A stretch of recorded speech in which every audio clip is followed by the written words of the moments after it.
You will be noticing an increase in the occurrence of extreme weather events when you watch the news. Devastating fires, devastating floods. This is reality. It isn't a Hollywood disaster movie. Climate change shows no discrimination. Rich and poor alike are being affected. It's the great leveller. This is Marshall Vine Summers.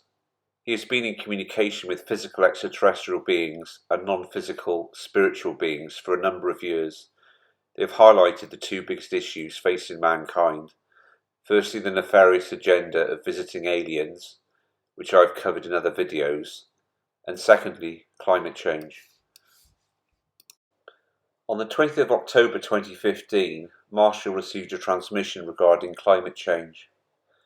The coastal cities and ports of the world could be flooded in 30 years. The lands will dry out, the crops will fail. There will be human migration on a scale never seen, with great tribulation and conflict arising.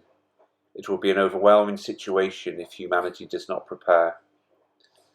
But humanity must unite, it must end its ceaseless conflicts and its destructive competition to collaborate now, or nations will fall like dominoes, and the crisis will be so overwhelming it will surpass the capacity of humanity to deal with it in the future if humanity cannot and will not prepare.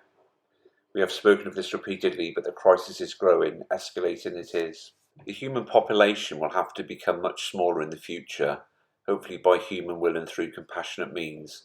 If not, then nature will devastate the human population, nature, conflict and war. You will have a smaller world to live in, perhaps only 1 billion people could live here, maybe 2, but not much more. That is with your advanced technology and your best efforts, a strong international community, tremendous cooperation, and the mitigation and the limiting of conflict and war. In other words, if everything is done well and correctly, with immense human contribution, we'll still have to have a small population.